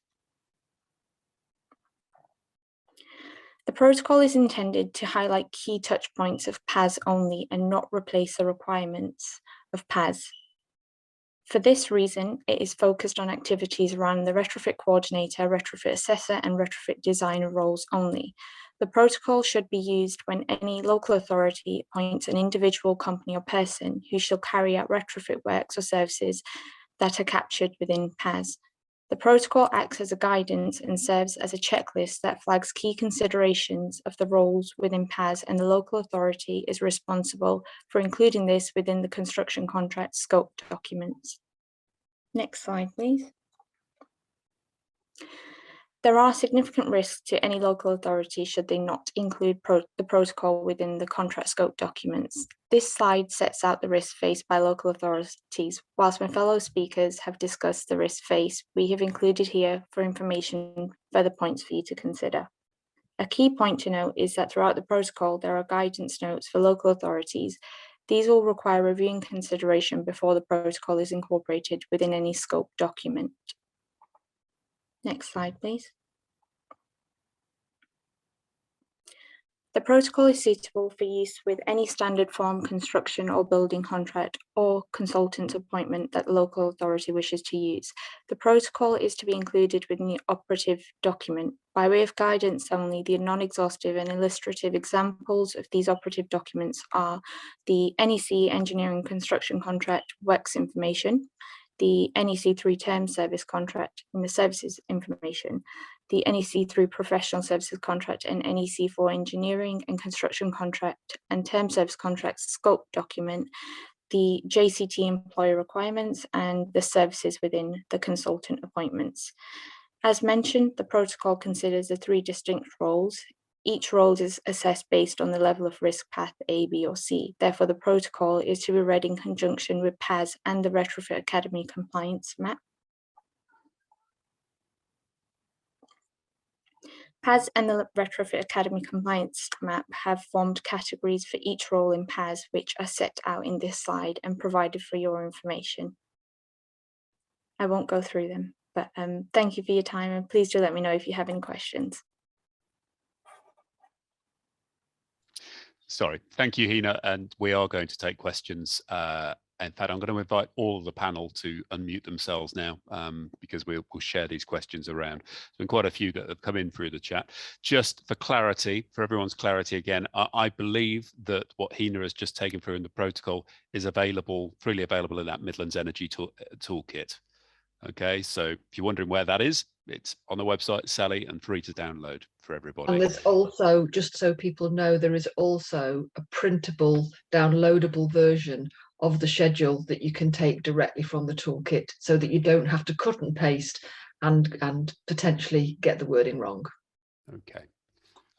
So that is going to give local authorities, social landlords, and crucially their procurement teams lots of useful stuff that's going to help them procure better retrofit projects, which is better for everybody. Okay. So thank you to all of our presenters.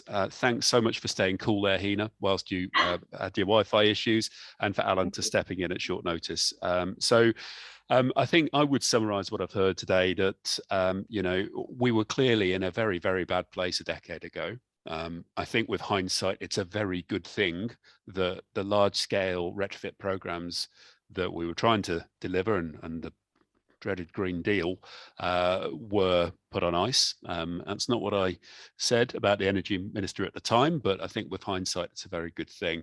And we do appear to be in a much better place. The kinds of guidance, the kind of support that's been referred to today enables that, and means that we can look ahead to the well, not just the future, but the here and now with more confidence than we had any right to a decade ago.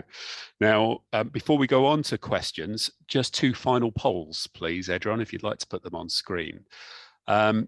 There have been some murmurings around that ministers might be keen on sort of sidestepping a bit of PAS 2035 and launching some programs that wouldn't require PAS 2035 compliance. And the question to you there is do you think that they should do that? So should government funding always come with a requirement to comply with PAS 2035 in full?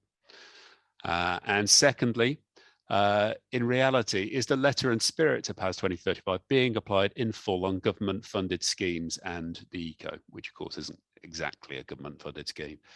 You know, and that relates to what we were hearing a lot from Carl, is that there's a process there that was trying to be followed, and many people thought they were following, only to find, oh well, we've installed it anyway, and sort of making up the rest as they go. So be interested to see the results to that. We'll just give that a few minutes for the answers to come through. Sally, questions from the chat, please. Sorry about that. We've got a couple of questions on comments around insurance for independent retrofit coordinators specifically. Yes. And then the other ones are getting quite detailed and technical in terms of very, very specific questions. So if maybe we want to focus on the ones where there's a general theme. Okay, let's stress the insurance one. I know a little about this because I have a retrofit coordinating company and we have to have insurance. So I think the questions have been, are there any specific brokers that we can recommend? The answer to which is no, we wouldn't do that. We can tell you, sorry, Sharon, if you could, thank you. There are a couple who've bothered to read the PAS, which is encouraging, but my experience is they're also the brokers who charge the highest rates. So I'm not sure I can recommend them on that basis. We ourselves went through a fairly mainstream insurance broker and were able to get, we'd heard horror stories about quotes that have been bandied around. Ultimately, the insurance that you gain has to be acceptable to as a retrofit coordinator, the accreditation scheme that you're joining. So the place to go for advice and perhaps recommendations and signposts is those accreditation schemes. If you need signposting to them, we can do that, and just let us know afterwards. They all have fairly standard requirements, I believe. Does anyone else have any insight on insurance? Carl? Yes, I've a little bit of insight into that. Historically, I mean, I'd set up a retrofit, a Green Deal company and also a Green Deal advice organisation. So I understand what the has been the requirements for insurance over the different things that have happened. And what I do personally, I actually use a general business insurance. I've stayed clear of trying to get too close to the specific contracts that are trying to include retrofit advice, retrofit coordination, and gone down the general business route. And I find that that's acceptable with everybody, as long as you've got the correct levels of insurance and you're making sure that it is covering energy consultancy, energy advice, then everybody's happy with that. Fantastic. Yes, we went down a similar route. So, but it does come down to what your accreditation schemes and Trustmark deem acceptable. So before you sign up for the expensive insurance, get the details, take it to the scheme and just check that it's going to be acceptable. There's a question here from Anise Mank. Hello, Anise. I believe we've connected before from Oldham Council, am I right? Claiming that some contractors are claiming that Retrofit Academy, Trustmark and SWIG are allowing the requirements of the PAS to be relaxed in relation to EWI. I can't answer that on behalf of SWIG and Trustmark, with whom we have no direct connection at all, and we're certainly not party to that advice. So I'm afraid you're going to have to put that question to SWIG and Trustmark. It's got nothing to do with us, I'm afraid. Thanks, David. I was more worried about how Trustmark are preventing such installations from being lodged in the first place. So I'm not sure if you're aware of what checks are taking place to prevent that from happening. Yeah, unfortunately, we did have Trustmark here for the first hour of the call, but they've dropped out. We can put that question to them. They did offer to, but I mean, this all comes down, I suppose, to how robust the audit regime is around work, and you know, I have some views about that. I think what we've seen in Carl's presentation clearly is that it's not watertight. And that if these schemes are being approved and are taking place in the way in which Carl's describing them, that is not compliant with PAS 2035, and more needs to be done around policing. Do any other members of the panel have a view? From experience regarding Trustmark, I completely agree with what you said, David. That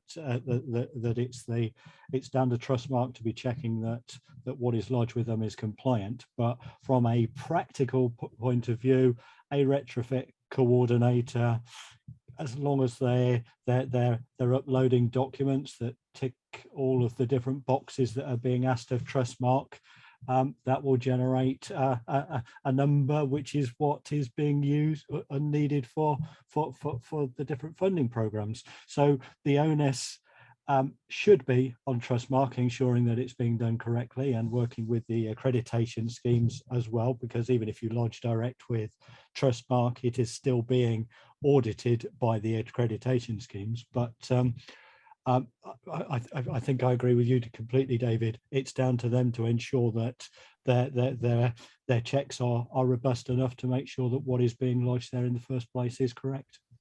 So does what Carl's just said to the rest of the questions to the rest of the panel, what Carl's just said there, does that hint perhaps that we appear to be very focused on auditing data and compliance with paperwork, and perhaps not as hands-on and cautious with the actual projects themselves and the way that they're actually being delivered? Do we need more sort of babysitting of these early stage projects? Arne, perhaps I could bring you on that. Yeah, I think we need both. I'm not let me phrase this carefully. I would hope to see an increasingly robust compliance environment developing as we go forwards. So one of the problems with PAS in a way is there are so many bits of paper, and all those jobs and all those things, boxes to tick, gives Trustmark a massive job. So I'm hoping that we are in the early stages of Trustmark being established and how it really works, and that improvements to their platform will mean it's easier for them to look at more things in a better way as we go forwards. Is that a safe enough way of expressing the way I feel about that? I think it is. I'm flicking through the attendees to see if I recognise any names from the accreditation schemes, and if there are, I can't see any. But if there are anyone brave enough to come in and express a view on this, just put your hand up and we'll come to you. Alan, did you want to come in?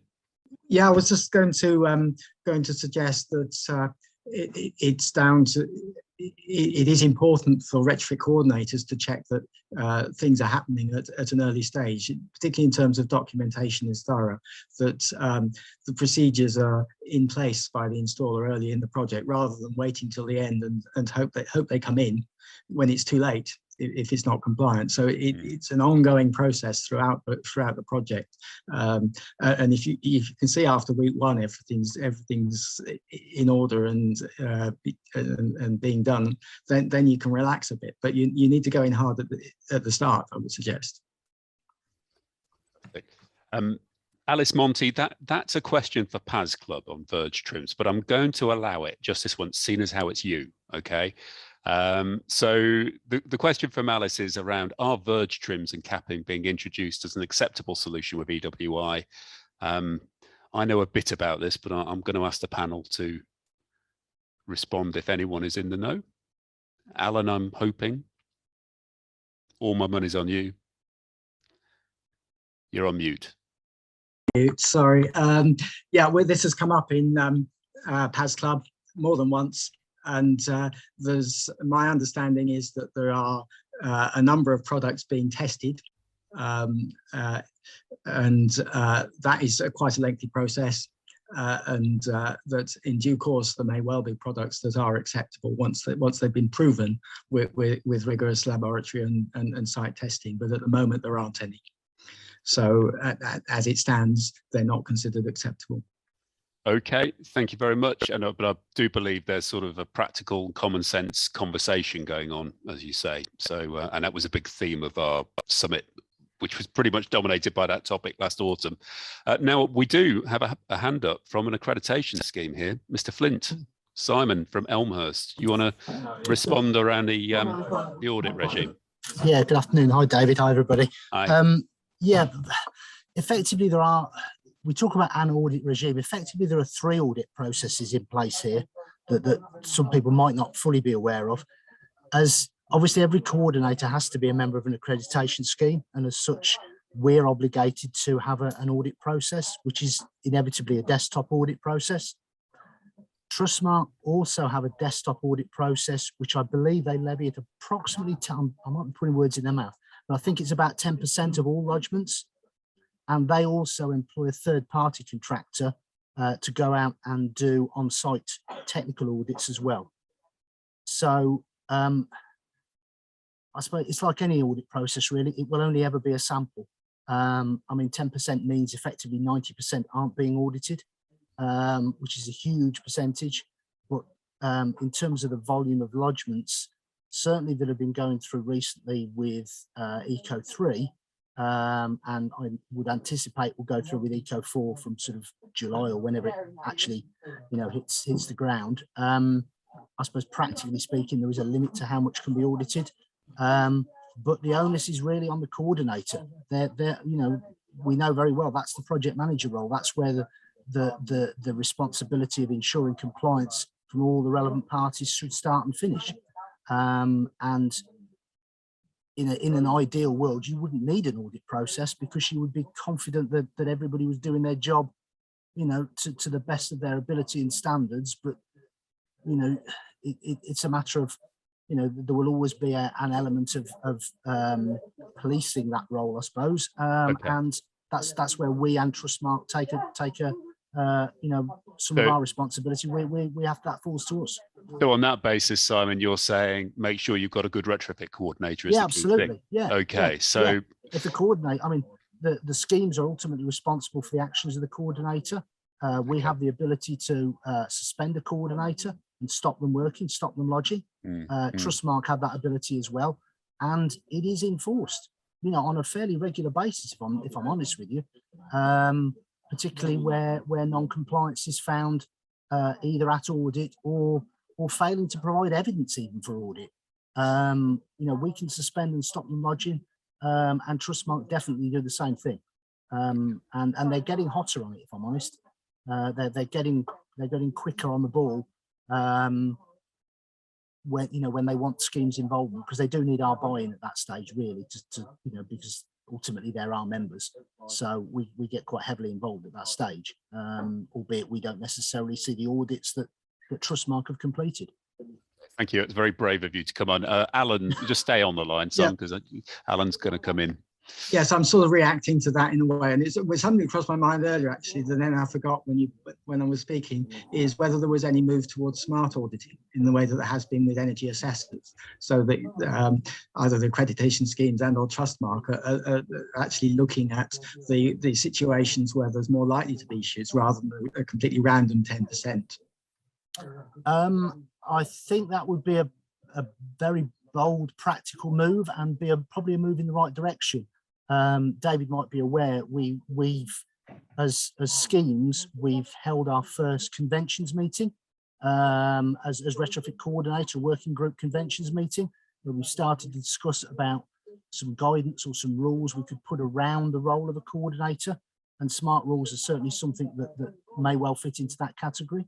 They already exist, obviously, from a retrofit assessor's perspective, and I suppose there are other things at play that maybe will prevent it, but certainly in Eco4, as accreditation schemes, we were hoping that EPCs would be a requirement as opposed to just an RDSAP assessment, which is a non-legally documented sort of lodged survey, but it sits outside the EPBD audit regime, so it doesn't carry the same implications in terms of smart auditing. If Eco4, if the powers that be were happy that EPCs were required under Eco4, I think you would get far more robust auditing of the assessment element at least, because it would then fall under that smart audit regime. Yeah. Fantastic. Carl, I'm going to bring you in, and then we're going to look at the result of our poll. Just very briefly, I wanted to say that we touched on risk paths before and how they were being gained. But when you lodge to Trustmark, you have to actually, if you're lodging a LAD 2 project, you actually have to say that it's under LAD 2, and you have to allocate it to the actual local authority that it's being lodged for. So if you're lodging 55 and they're all classed as Path B, surely it would be a very simple process to identify those, to do some assessments to see whether they are genuinely a Path B or a Path C. Okay, fair comment. Okay, so Adriana, let's publish the results of our final polls, please. Okay, so should government funding always come with the requirement to comply with PAS 2035 in full? I'm so pleased. 77% of you say yes, 90% say no, and 4% say you don't know, which included me. And on our second one, in reality, is the letter and the spirit of PAS 2035 being applied in full on government-funded schemes in the ECO? And again, a lot in the middle. So 74% saying partially, 17% saying no, lip service only, and only 9% saying yes, fully. So this does, I have to say, this concern me, this issue, because we advertise, Trustmark advertise, and the government advertise to consumers that these schemes require full compliance with PAS 2035. And here are, many of us as retrofit coordinators and program managers and clients, and over 90% of us are saying we're not doing that. So that is a cause for concern, but also perhaps indicates that we still need to do far more to make the PAS more workable and practicable and enforceable. Reflections from the panel on those numbers, please. I'll perhaps come to Nicola, if I may, first. If she's there and not muted. I think for me, coming back to the customer's role in all of this as well, to apply in PAS, if they have the understanding of it and they know when to ask the questions, they can help to drive up the standards and quality. So rather than that reliance at the end to start uploading it to be audited, if the customers are auditing you from the very beginning, that's a very powerful tool to be able to drive successful retrofit, because you've got an army of support there to help drive things forward, and all they need is to have access to the language of retrofit and the PAS language, which I think is where the barrier is. So it's not forgetting them to use them as a driver for this as well.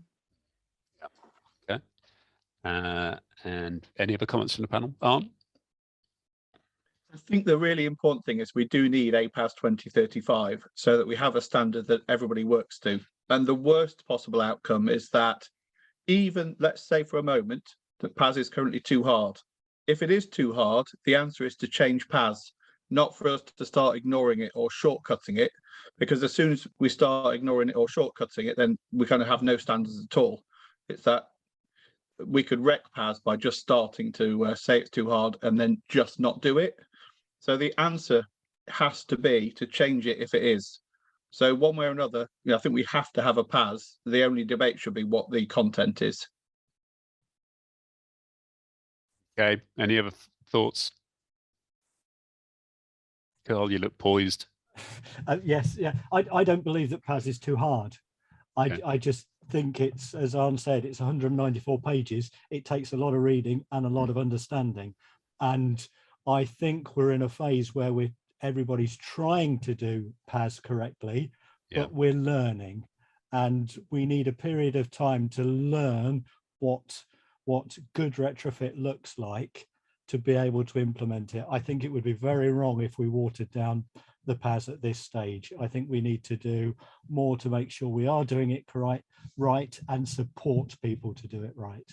That's fine. It's just a challenge of doing that whilst we've got tens of thousands of homes being potential guinea pigs for trial. It's more, much of this is water under the bridge, and we wish we could have done things a bit differently than we did, but we have to roll with it.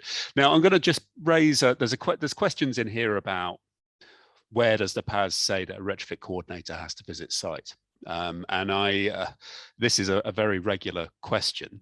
I wonder if it's an area where the PAS needs to be clearer. And I'm going to come to our three PAS experts here and say, does the PAS say that coordinators must finish site? And if not, is that just an ambiguity that needs to be tidied up, as Arne is suggesting?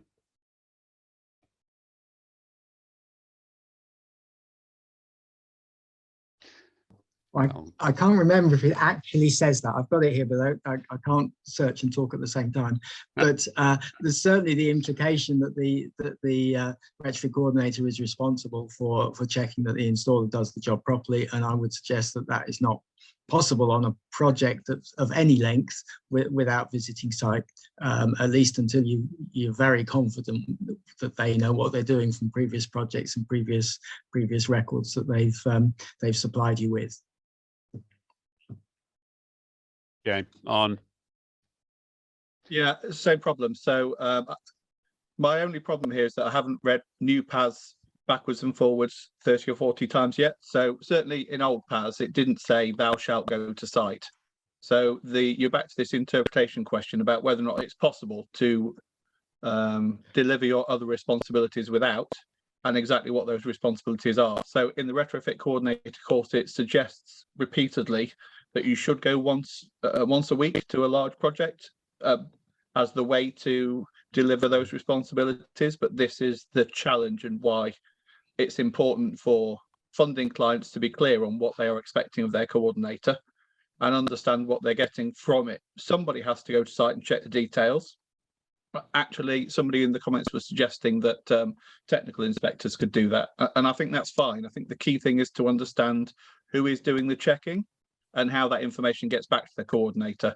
So for me, I'd be entirely comfortable in a project where somebody who we could have confidence in, an independent inspector, is doing the site visits and then just passing that information back to the coordinator. The key thing is the site visits happen rather than exactly who does it. Certainly, yeah. I mean, it's unequivocal that if you're a retrofit coordinator working on a project with the sort of numbers in Carl's presentations and you're not checking that that work is happening as it should do on site, you're not protecting the consumer's interests, which is the job that you're there to do. Thank you very much. Now, Ashley Crawford, you've had your hand up for some time. This is good timing, because I'm now going to invite anybody who wants to ask a question directly to the panel to do so. We'll start with you, albeit I suspect we've got a statement rather than a question here. Yeah, I just wanted to share my experience of working on eco and LAD and decarbonisation schemes in relation to site visits.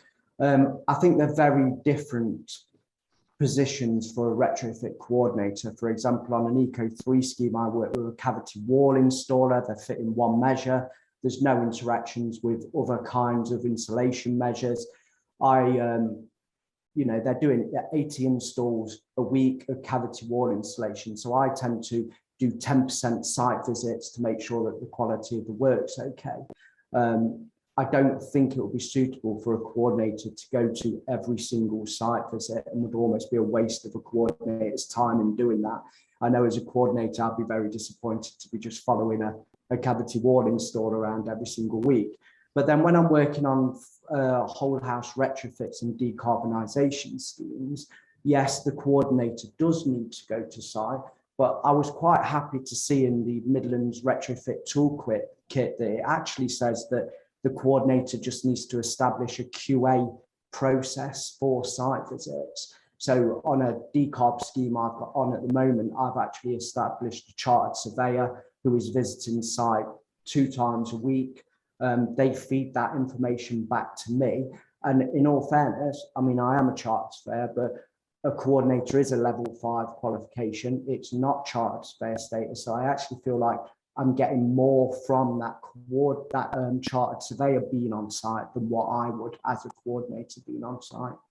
I don't know if, but it is a worry of mine, because there's a lot of suggestion out there that if the coordinator is not visiting site once a week, then they're almost neglecting their duties, and would fail, you know, audits and trust mark lodgements for not doing that. And I just think it needs to be a lot clearer. It does need to be clearer. Okay. Yeah, very good points. Well made. We'll go on to Raja Naveed, please. Myself. Yeah, hiya. Yeah, so as installer, we do have a concern. We're not going to mention the main managing agent by name, but we're working on a project with them at the moment, and due to past 20, 30, 35 being so new, there's a lot of training going on still in the background, isn't it, with on-site teams and off-site teams.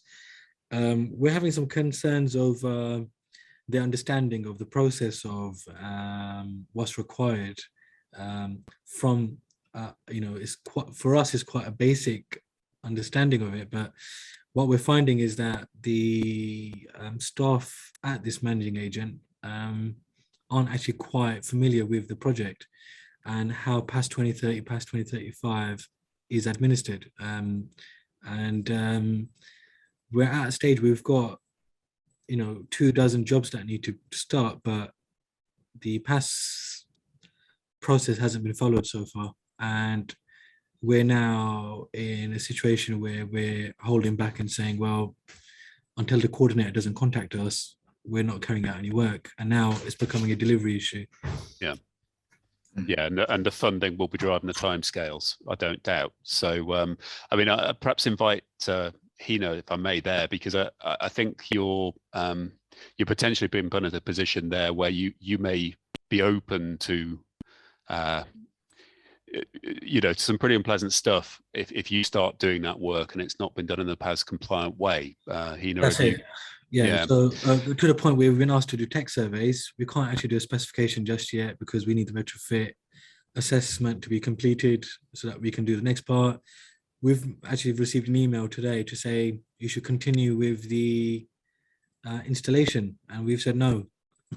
Okay, so the question, Hina, is Roger doing the right thing? I think ultimately it goes back to what the contractual agreement is, and provided that you were complying with what is within your contract, you can hold off. But likewise, if you have an obligation to begin, then you would be in breach. That's very clear. Okay, but just you know, just with that, you know, contractually we've been asked not to provide the retrofit coordinator or assessor. Contractually, it's meant to be done by this managing agent. So how we see it contractually, you know, they're going against the contract as it stands by not providing that service for us. So, you know, there are other contractors that are involved in this particular project. So it's not just us, you know, solely on this installation. It could be someone doing different EEM measure. So it doesn't just affect us, it's affecting a whole host of subcontractors. And I think that point needs to be reiterated to them, that if it isn't on you. It's not your contractual obligation. Then you need to set that out to them and await instructions. I think that would be the best option. Without having a look at the contract, I can't really comment much. But as far as I'm aware, if you that's fine. Yeah, I understand that. That's not a problem. I can do that. That's not a problem. Roger, do you are you a member of the Retrofit Academy, or are any of your staff learners with us? Yeah, we are. We had Crispin in the office last week. And, oh, okay. Yeah. Okay, great. So I was going to suggest that you definitely attend PAS Club, which will be coming up soon, Sure. and you will find there a lot of companies who are experiencing the similar sort of issues, and you'll provide help and guidance to one another. Yeah, no problem. We look forward to the invite. Okay, well, there's a reminder in a minute. Okay, sure. Any other final questions before we wrap up? Has anything else come through in the chat, Sally, that has to be addressed? There's just lots of individual questions. What I would say is we're going to take all of the questions that were specifically for Eirian, and we've got the Trustmark one, that key one. Andy has a way of making sure that we share the answers to these key questions. There'll also be a summary highlights of each of the presentations, which you will receive if you check in with us. Okay, fantastic. Thank you very much. So Adriana, could we just pull the slides back up, because we just got our sort of wrap up slide. Just what's coming up next. So there we go. I told you there were dates. So we have our next PAS Club on the 27th of May, which most of you will be regular attendees at. That is only open to members of the Retrofit Academy and learners at the Retrofit Academy, but a lot of you it will cover.